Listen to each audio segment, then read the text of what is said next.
Direct देखना चाहिए कि बिना अपीलांट कोर्ट के कोई भी ड्राफ्टिंग, कोई भी बिल, कोई भी एक्ट हो ही नहीं सकता है। ये भारत देश का प्रोविज़न, भारत देश में रहते हो आप, डेमोक्रेसी में रहते हो। ये पार्लियामेंट में ताला, ये सुप्रीम कोर्ट में ताला नहीं लग जाएगा। हाई कोर्ट काहे के लिए बैठे हुए हैं, उनमें लॉक लगा दो, फिर क्या मतलब इन सारी चीज़ों पर। वो इन्फिनिट टाइम के लिए अपने पास वो पॉकेट में रख भी सकता है, उसको हम लोग पॉकेट वेटोज भी कहते हैं। सर अभी हमारे पास अयोध्या का केस आया है जिसमें कई हज़ारों करोड़ के ज़मीनों को आपसे 12 लाख या 4 लाख में ज़मीनें खरीदी गई हैं और उसको बेचा कितने कट्ठा में, 6 लाख रुपए की रजिस्ट्रियाँ मेरे पास आई जो किसान सारे आए हैं, पर उनको बेचा कितने में गया, 16 करोड़, 20 करोड़, 22 करोड़। आप खुद सोचिए सारे लोग, जबकि ज़मीन का एक्विजिशन ऐसे हुआ है। ऐसे ही वक्फ बोर्ड की भी ज़मीनों को लेकर के कहीं न कहीं धार्मिक स्थलों को हम सुप्रीम कोर्ट से डायरेक्शंस के लिए बोलेंगे कि इन बिलों में ये कमियां हैं, इस एक्ट में अभी कमियां आ गई हैं जो जनता के सामने व्यवधान बहुत बड़े लेवल। वक्फ बोर्ड बिल भारत देश में आ गया है। आप सबको पता है कि ये राज्यसभा में और लोकसभा में क्रमशः विभिन्न डेटों में, अलग अलग डेटों में पास हो गया। 288 वोट पा करके लोकसभा में और 232 वोट उसमें विपक्ष में पड़े। 288 वोट का मतलब ये हो गया कि उसके फेवर में गए। इसके साथ में 128 वोट राज्यसभा में पाए गए और 95 वोट उसके विपक्ष के द्वारा दिए गए, यानी 128 वोट जो करंट में रूलिंग पार्टी है उसकी मेजॉरिटी थी। उसके साथ में मुस्लिम माइनॉरिटीज़ जो थी और उसके माइनॉरिटीज़ के जो अफेयर्स मिनिस्टर्स थे, वक्फ बोर्ड को ले आकर के इंट्रोड्यूस किया और सबको पता है आप सबको कि किरण रिजिजू जी इसको प्रेजेंट किए। विभिन्न बहुत सारी बातें, बहुत सारे विस्तार से नहीं जाना चाह रहे, हम सिर्फ कम टू द पॉइंट आ रहे हैं कि इसको किस आधार पर सुप्रीम कोर्ट में इसकी लीगलिटीज़ और वैलिडिटीज़, इसके अकाउंटेबिलिटीज़ को हम लोग चैलेंज कर रहे हैं। पहला पॉइंट नंबर 1, पहला ये है कि वक्फ बोर्ड जो ट्रस्ट बना हुआ है, इसको जो वर्तमान भारत सरकार ने इंट्रोड्यूस किया है बिल को, उसको ट्रस्ट और ट्रस्ट के इक्विवेलेंट बना दिया, जबकि वक्फ बोर्ड का जो कॉन्सेप्ट है वो बिल्कुल ही डिफरेंट। Point number 1। दूसरा, इसके साथ में जो वक्फ बोर्ड है उसको जो ज़मीनें दी जाती है उसमें मंदिर बनाने के लिए, हॉस्पिटल्स बनाने के लिए, उसके साथ में और भी जो सामाजिक कार्य हो सकते हैं उसके लिए होता है, जबकि ट्रस्ट एक इंडिविजुअल कैपेसिटीज़ में एक डीएम या रजिस्ट्रार ऑफिस में रजिस्टर होने वाला एक ट्रस्ट का एक प्रोसेस होता है जो एज पर एक्ट होता है, जो आप लोगों को पता है, जो डीएम ऑफिस में काम करते हैं उनको काफ़ी नॉलेज होता है। पॉइंट नंबर 2, जिसमें सेंटर फॉर जो काउंसिल है उसमें लगभग 22 लोग होते हैं। 22 लोगों में इसके पहले मुस्लिम होते थे, पर उसके कारण क्या थे यह भी जानना बहुत आवश्यक है। वर्तमान सरकार ने इसमें क्या संशोधन किया है यह भी जान लीजिए पहले ही। उसके बाद में इसके पहले मुस्लिम ही होते थे, यह भी हम आपको बताने वाले हैं। इसमें 10 मुस्लिमों को रख दिया गया, पहले 22 होते थे, 22 के 22 मुस्लिम थे, 10 मुस्लिमों को रख दिया गया, जिसमें 2 वोमेंस को मैंडेटरी कर दिया गया, यानी 10 में से 2 महिलाएं मैंडेटरी हो जाएंगी। इसी के साथ में 4 नॉन मुस्लिम होंगे, जिन 4 नॉन मुस्लिम होंगे उसमें 3 एमपीस होंगे, वो एमपी किसी भी जाति के हो सकते हैं। इसके साथ में EX ऑफिसर हो सकता है एक, अर्थात 4 का कम्बिनेशन आप ये भी समझ गए, 14 हो गए, 14 हो गए। इसके साथ में 2 फॉर्मर जजेस होंगे, 2 फॉर्मर जजेस में हाई कोर्ट सुप्रीम कोर्ट के हो गए। इसके साथ में जो फॉर्मर जजेस हैं, इन फॉर्मर जजेस में ये ध्यान रखना है कि रिटायर्ड पर्सन हो सकते हैं, ये भी ध्यान रखना है। इसके साथ में सुप्रीम कोर्ट या हाई कोर्ट का एक जज एडवोकेट होगा, और इसके साथ में 4 जो और लोग आएंगे वो वेरियस फील्ड के हो सकते हैं, अर्थात किसी भी फील्ड के हो सकते हैं। कुल मिला के क्या हुआ, 10 जो लोग हैं वो मुस्लिम माइनॉरिटीज़ के होंगे, अर्थात मुस्लिम के होंगे, और जो 12 लोग होंगे वो किस लिए होंगे, किसके होंगे, वो नॉन मुस्लिम होंगे। पहली बात, इसका ये पॉइंट नंबर 2 था इस केस के लिए। पॉइंट नंबर 3 में बात कर रहा हूँ। सिमिलरली जैसे ही सेंट्रल में वक्फ बोर्ड होता है वैसे ही स्टेट में भी इसकी स्टेचुटरी बॉडीज होती है, अर्थात इसमें जहां सेंट्रल में एक 22 लोग थे, 22 लोगों की कमेटी थी, वैसे ही हम किन ग्राउंड में चैलेंज करने वाले हम आपको अभी विस्तार से बात कर रहे हैं। ऐसे ही आपको मैं बोलना चाहता हूं कि स्टेट में इसमें 11 लोग होते हैं। 11 लोगों में इन्होंने जो पहले था पूरा का पूरा मुस्लिम था, अब इन्होंने कुछ लोगों को संशोधन के साथ में ले लिया है। क्या क्या किया ये देखिए, 3 नॉन मुस्लिम होंगे, जहां वहां पर 12 लोग थे नॉन मुस्लिम के, यहाँ पर 3 नॉन मुस्लिम लोग हो गए। इसके साथ में एक चेयरमैन होगा, इसके साथ में एक MP होगा, एक MLAs होगा, और चाहे जो मुस्लिम कम्युनिटीज़ है उसके 4 लोग होंगे। ठीक, बात समझ में आ रही होगी। और इसी के साथ में एक किसी भी बार एसोसिएशन का या काउंसिल का मैन होगा, और वहाँ पर जो 4 लोग किसी भी वेरियस फील्ड के होते थे, यहाँ पर सिर्फ 2 वेरियस फील्ड के कोई भी व्यक्ति हो सकते हैं। समझ में आ गया होगा। 11 यहाँ पर है, 22 वहाँ पर थे, वहाँ पर 10 मुस्लिम है और बाकी 12 के नॉन मुस्लिम हो गए। यहाँ पर जो है आपके बारे में मैंने आपको विस्तार से बता दिया। लीगलिटीज़ क्या आ रही है, क्या इसके पहले इसमें सारी चीज़ें नहीं थी? इसके पहले भी था। और अभी भी इन्होंने जो लाया है उसमें हमें इससे कोई दिक्कत नहीं है। यदि अमेंडमेंट वो करते हैं तो उनका कानूनी अधिकार है, पार्लियामेंट में बने हैं, बैठे हैं, वो करें, ठीक है।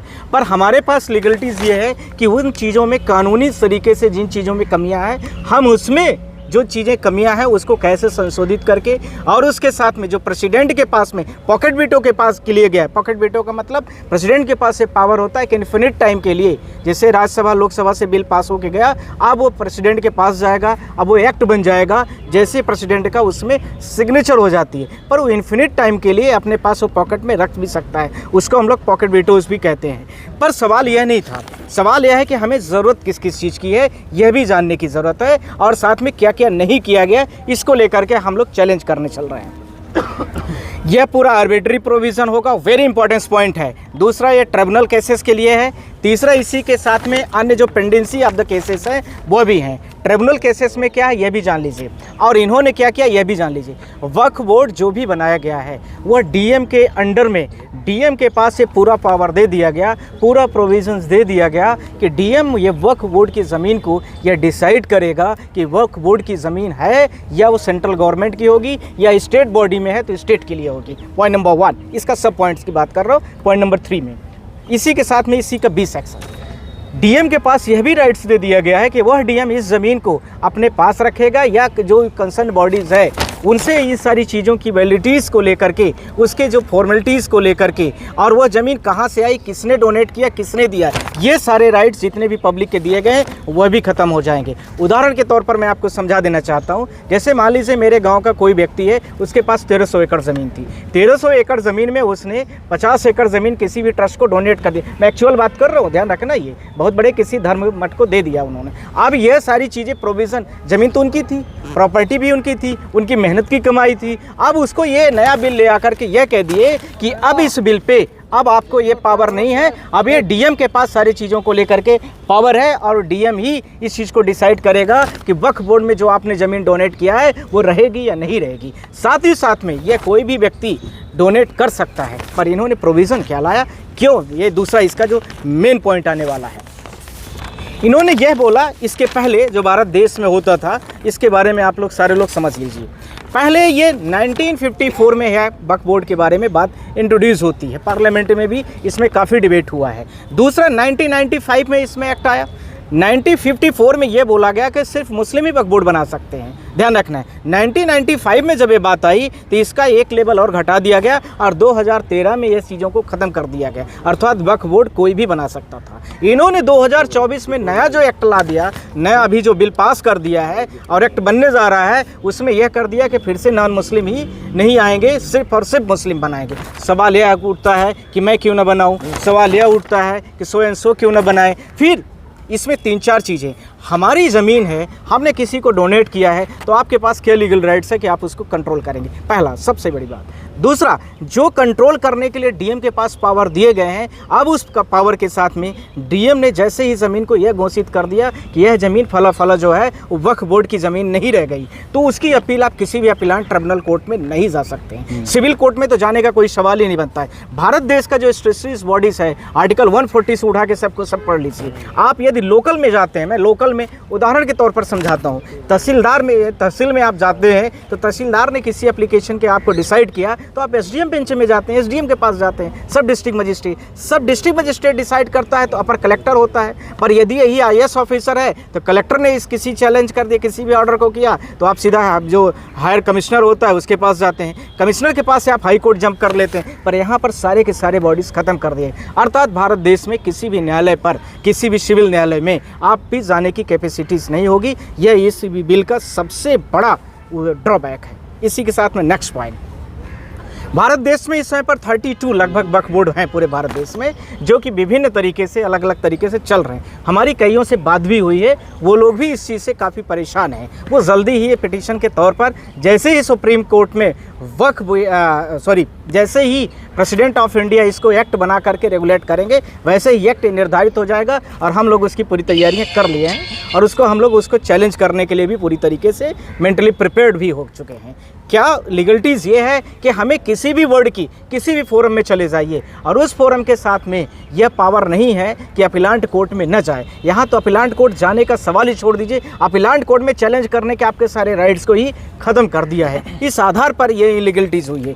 इसी के साथ में नेक्स्ट पॉइंट, बहुत सारे हाई कोर्ट, बहुत सारे सुप्रीम कोर्ट के जजमेंट ने वक्फ बोर्ड की स्पेशल ज़मीन के जो एक्ट हैं उसको लेकर के सीधा प्रोविज़न किया है, जिसमें मद्रास हाई कोर्ट का जजमेंट है, जिसमें अरुण कुमार का वर्सेस है। इसका पार्लियामेंट में भी कल काफ़ी डिबेट हुआ है। इसी के साथ में मैं आपसे बोलना चाहता हूं कि नागपुर के बेंच का हाई कोर्ट का जजमेंट है, इसी के साथ में सुप्रीम कोर्ट का जजमेंट है, जिनको हम लोग रिलाई भी करेंगे और उसको भी ड्यूरिंग द आर्गूमेंट, उसको ओरल सबमिशन में, उसके साथ में ड्यूरिंग आर्गूमेंट में, ग्राउंड में, क्वेश्चन ऑफ लॉ में उसको भी हम लोग पुटअप करेंगे। नेक्स्ट, अभी ये सारी जो भी घटना चल रही है भारत देश में, ये वक्फ बोर्ड को लेकर के यह थी कि अभी आपकी ज़मीन वक्फ बोर्ड की है, पर इन्होंने एक लिमिटेशन ला दिया है, जो लिमिटेशन 12 साल का होगा।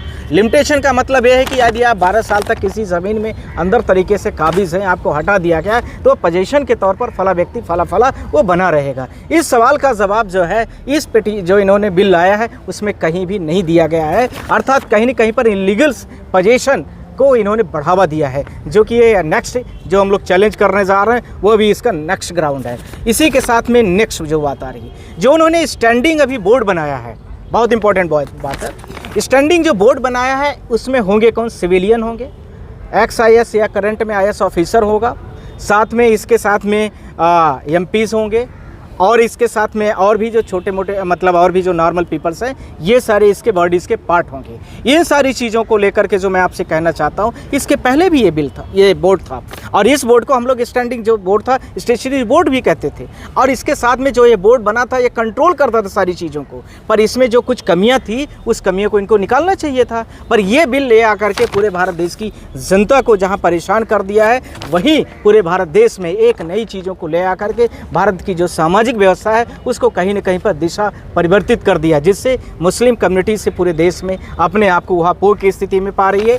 साथ ही साथ में जो मुस्लिम कम्युनिटीज़ है, जो उसका वक्फ बोर्ड है, जिसका पूरा उसका कॉन्सेप्ट और इंट्रोडक्शन ही कहता है कि इसमें जो भी ज़मीनें ली जाती हैं उसको सिर्फ़ और सिर्फ वहाँ पर हॉस्पिटल बनाने के लिए, स्कूल्स बनाने के लिए, इसके साथ में और भी जो वेलफेयर्स के एसोसिएशंस के वर्क होते हैं उनके लिए होते हैं। तो ये सारी जब चीज़ें आपको दी गई हैं तो फिर आपने यह कह करके पूरे भारत देश को गुमराह करने की कोशिश किया है कि थर्ड लार्जेस्ट ये पूरे भारत देश में लैंड एक्विजिशंस रखता है, अर्थात इसका मतलब सबसे टॉप पर उन्होंने बोला है, जो पार्लियामेंट में इन्होंने बोला है, पहला रेलवे को बताया है, दूसरा इंडियन आर्मी को बताया है, तीसरा बोर्ड को बताया है। पर मैं ये नहीं कहना चाहता हूँ, मैं एक हिंदू होने के नाते भी मैं यह कहना चाहता हूँ, भारत देश में बहुत सारे मंदिर हैं, बहुत सारे, अभी हमारे पास अयोध्या का केस आया है जिसमें कई हज़ारों करोड़ के ज़मीनों को आपसे 12 लाख या 4 लाख में ज़मीनें खरीदी गई हैं और उसको बेचा कितने कट्ठा में? 6 लाख रुपए की रजिस्ट्रियाँ मेरे पास आई, जो किसान सारे आए हैं, पर उनको बेचा कितने में गया? 16 करोड़, 20 करोड़, 22 करोड़। आप खुद सोचिए सारे लोग, जबकि ज़मीन का एक्विजिशन ऐसे हुआ है। ऐसे ही वक्फ बोर्ड की भी ज़मीनों को लेकर के कहीं न कहीं धार्मिक स्थलों को या उनको प्रभावित करने को लेकर के ये सारी प्लान बनाई गई गवर्नमेंट की, जिसमें ये बिजनेसमैनों को लैंड एक्विजिशन करके बिजनेसमैनों को कॉमर्शियल के रूप में, प्लॉट्स के रूप में ऐसे ये करने का इनका उद्देश्य है, जिसको लेकर के जो इनकी लीगलिटीज़ है, जो अपीलांट कोर्ट में हम नहीं जा सकते हैं, उसको हम लोग चैलेंज कर रहे हैं, पहला। दूसरा, आपके साथ में वक्फ बोर्ड की जो पहले से उनका स्टेचुरीज कमेटी बनी हुई है, उस कमेटीज़ में इनके पास क्या कमी रही है। तीसरा, इसके साथ में जो इनका पूरा इंटेंशन ये नई कमेटी बनाए हैं, उस कमेटी से स्पष्ट है कि पूरे भारत देश के वक्फ बोर्ड की जितनी ज़मीनें हैं वो कहीं न कहीं सरकार के हाथ में रखना चाहते हैं। पर ये और वह सरकार का उद्देश्य है कि उस ज़मीन से वो कहीं न कहीं बड़े बड़े जो बिजनेसमैन हैं, जैसे रेलवे में आप देखें, सारे बड़े बड़े रेलवे भारत देश में किसको दिए गए हैं? आप सबको पता है। जहाँ पहले AC में आप बैठे रहते थे वेटिंग रूम में, अब उसका चार्ज लगता है, आप सारे लोग जाइए, 50 रुपये प्लेटफॉर्म एंट्री का चार्ज लगता है, आप सारे लोग जाइए। ये सारी चीज़ों को गवर्नमेंट कहीं न कहीं निजीकरण के लिए ये सारे हथकंडे अपनाई है और एक कम्युनिटी विशेष को टारगेट करने की इसने कोशिश किया है। पुनर्विचार के लिए सर क्या दोबारा सुप्रीम कोर्ट भेज सकती है क्या दोबारा संसद? जैसे प्रेसिडेंट ऑफ इंडिया जिन चीज़ों के आधार, वो तो होना ही है। मैं आपसे अभी श्योर कर रहा हूँ, अभी बोल रहा हूँ। पता नहीं आईएएस कैसे वहाँ पर ड्राफ्टिंग कर रहे हैं, या उनका उद्देश्य है कि बिल बना करके जनता को परेशान कर देना है और सिर्फ डिबेट का एक पॉइंट बनाना है, पॉलिटिक्स करना है। कहीं न कहीं कई राज्यों में जहाँ चुनाव हो रहा है, राजनीतिकरण करने का या तो प्रयास है, जो भी है। पता नहीं कैसे भारत देश की प्रथम वो आईएएस बनते हैं। पूरा कॉन्स्टिट्यूशन का एक पेपर होता है, उनको तो खुद भी डायरेक्ट देखना चाहिए कि बिना अपीलेंट कोर्ट के कोई भी ड्राफ्टिंग, कोई भी बिल, कोई भी एक्ट हो ही नहीं सकता है। ये भारत देश का प्रोविज़न, भारत देश में रहते हो आप, डेमोक्रेसी में रहते हो। ये पार्लियामेंट में ताला, ये सुप्रीम कोर्ट में ताला नहीं लग जाएगा? हाई कोर्ट काहे के लिए बैठे हुए हैं? उनमें लॉक लगा दो। फिर क्या मतलब इन सारी चीज़ों का? फिर अपीलेंट कोर्ट ज़्यादा नहीं रहेगी तो आपका मतलब क्या है, कंसर्न क्या है? जामा मस्जिद के बाहर जो है कुछ लोग हवन करने पहुंचे, इस तरीके की स्थिति पैदा हो रही है। जितनी सुरक्षा और सारी चीज़ें लगाने के बाद क्यों हो रहा है, आपको क्या लग रहा है? इनके रिएक्शन आया है लोगों का, बिल पास होने पे खुश होके वो जाके हवन कर रहे हैं वक्फ की प्रॉपर्टी। देखिए व्यक्ति का स्वतंत्रता का जो अधिकार है, कोई भी व्यक्ति कहीं भी जा कर के जाए, अपना हवन करे, पूजा पाठ करे, उससे कोई लेना देना नहीं है। न तो हमारा इंटरेस्ट है उसमें कोई। हमारा इंटरेस्ट दो चीज़ों में, पार्लियामेंट के पास पावर है, कोई एक्ट बनाए, नियम को बनाए, बिल को लाए, प्रपोज करे। हम लोग लॉयर हैं, आप लोग मीडिया वाले हैं, आप लोग सही चीज़ को दिखाएं। हम लोगों का ये कंसर्न है कि जो चीज़ें जिनमें जो कमियां हैं, उनको यदि प्रेसिडेंट ऑफ इंडिया उसको नहीं कंट्रोल करता है तो हम सुप्रीम कोर्ट ऑफ इंडिया में ले आकर के उसको जी चीज़ इलीगलिटीज़ है उसको करेंगे। अब आपके सवाल पर आ गया मैं, जो आपने संबल वाले मुद्दे को कहा है, सबसे पहले जो ये the place of worship act का मामला जो था, Alok Sharma and Priya Mishra versus Union of India, हमने ही फाइल किया था। हमें सारी चीज़ों का पता है। सुप्रीम कोर्ट का जब तक फाइनल जजमेंट नहीं आ जाता है तो कोई भी व्यक्ति, कंसर्न व्यक्ति कैसे सारी चीज़ों को करेगा? वो तब तक इंजॉयमेंट कर सकता है जब तक सुप्रीम कोर्ट का फाइनल जजमेंट नहीं आता है। साथ ही साथ में बुलडोज़र की भी प्रकरण में हमने केस फाइल किया था, आप सबको पता है। अभी कल नहीं परसों बुलडोज़र वाले प्रकरण में आप सब लोगों ने देखा है, इलाहाबाद के जो मैटर आया था जिसमें प्रोफेसर का और उसको अतीक अहमद के साथ में उसको कैंसन कर दिया गया, कनेक्ट किया गया था, जिसमें उसके ऊपर भी 10-10 लाख रुपए की फिर से पेनाल्टीज़ के तौर पर घर बनाने के लिए कोर्ट ने ऑर्डर डायरेक्शंस भी दिया है। तो यह सवाल यह है कि वो हवन करने में हमें कोई दिक्कत नहीं है, सिर्फ ये है कि किसी की व्यक्तिगत स्वतंत्रता को प्रभावित न करें, किसी की धार्मिक जो अखंडता है उसको बने रखने दें, और यह प्रत्येक व्यक्ति की जिम्मेदारी है। साथ में जो भारत देश के कॉन्स्टिट्यूशंस में 6 किसी भी व्यक्ति के नीति निर्देशक तत्वों में, आप जब हिंदी के कॉन्स्टिट्यूशन में आइदर वैसे पढ़ेंगे तो आपको पता है उसमें लिखा है कि हमें इन चीज़ों को ध्यान रखना है, किसी की स्वतंत्रता को बाधित नहीं करना है। ठीक है, अभी हवन करने की बहुत जगह हो सकती हैं, मंदिरों में चले जाइए, आप अपने घर में कुंड बनवा लीजिए, वहाँ कर लीजिए, कि ज़रूरी कि मस्जिद के सामने ही करेंगे। ये तो फिर विवादित चीज़ों को उत्पन्न करने का। सर, देश भर में आगाज हो रहा है कि प्रदर्शन होगा, आप उसके समर्थन में हैं क्या? किस चीज़ का प्रदर्शन हो रहा है? ये इस बिल के खिलाफ वक्फ नहीं, बिल के खिलाफ प्रदर्शन होना वो जनता का आम राइट्स है, वो करे। हम उसमें ना तो समर्थन कर रहे हैं ना विरोध कर रहे हैं उनका। हम सिर्फ आपके माध्यम से इतना कहना चाहते हैं, जो इलीगलिटीज़ लगती है एज ए मैं लॉयर, उस चीज़ को मैं लीगलिटीज़ को चैलेंज करूंगा। और वो लीगलिटीज़ हमारे कंसर्न में आ गई है कि इनको अपीलेंट कोर्ट में जाने का पावर क्यों ख़त्म किया गया है। इट्स वेरी इंपॉर्टेंट पॉइंट है। और इसके साथ में जो मैंने आपसे बोला है कि वक्फ बोर्ड में पहले से भी बोर्ड बना हुआ है, और उसके साथ में मैंने आपको पहले से भी समझाया है, सारी चीज़ें जब पहले से निर्मित हैं तो इनको क्या नया ऐसा लगा कि इन्होंने इस सारी चीज़ों को डाइल्यूट करने की कोशिश किया और पूरे भारत देश में इस तरह के बिल लाने के लिए उन्होंने कोशिश किया। हमने आप लोगों के माध्यम से इसलिए इस प्रस्ताव को रखा है कि पार्लियामेंट के दोनों सदनों में, राज्यसभा और लोकसभा में, दोनों में क्रमशः यह बिल पास हो चुका है। अब आप लोगों के सामने जो चीज़ें हैं वो नहीं हुई थी, इसलिए मैंने आपके माध्यम से आज पूरे भारत देश के लोगों को और साथ में पूरे मीडिया के माध्यम से पूरी जनता को मैं बता देना चाहता हूं कि जो कमियां मुझे लगी है उसमें हम वक्फ बोर्ड के जितने 32 वक्फ बोर्ड हैं भारत देश के, वो सारे लोग मेरे लगभग बहुत सारे लोग कंसर्न में आ गए हैं। इसमें हम कल से बात कर रहे हैं, पर ये पार्लियामेंट अभी इन्फिनिट टाइम तक पॉकेट वेटोज हो, प्रेसिडेंट ऑफ इंडिया के पास पावर है, अभी उनके जेब में है। वो जैसे ही सिग्नेचर करके आएगा, ड्राफ्ट मतलब जो ड्राफ्ट हुआ है बिल, और उसमें जो हमें कमियां लगी हैं उसमें यदि वो अमेंड करने के लिए डायरेक्ट कर देते हैं ड्राफ्टिंग कमेटी को कि आप दोबारा इसको फिर से कुछ इसमें संशोधन करिए, अपीलेंट लाइए, तो फिर सारी चीज़ें अलग ग्रेवियांस होंगे, फिर हम दूसरी चीज़ों पर बात करेंगे। पर जो कमियां हैं ड्राफ्टिंग में उसको हम सुप्रीम कोर्ट से डायरेक्शंस के लिए बोलेंगे कि इन बिलों में ये कमियां हैं, इस एक्ट में अभी कमियां आ गई हैं जो जनता के सामने व्यवधान बहुत बड़े लेवल पर उत्पन्न कर रही है। साथ ही जो जनता के मूल अधिकार और कानूनी अधिकार हैं, जो और विभिन्न प्रकार के अधिकार हैं, उनका ये पूरी तरीके से हनन कर रहा है। इसलिए इस बिल को दोबारा डायरेक्शंस दिया जाए कि इसको रीड्राफ्ट किया जाए, रिकंसिडरेशन किया जाए, और इसके साथ में जो विभिन्न चीज़ें हैं उनमें क्या क्या है सारी चीज़ें उस पर भी आए। खबरों में बने रहने के लिए फोरम 4 को सब्सक्राइब करें और नोटिफिकेशन पाने के लिए बेल आइकन दबाएं।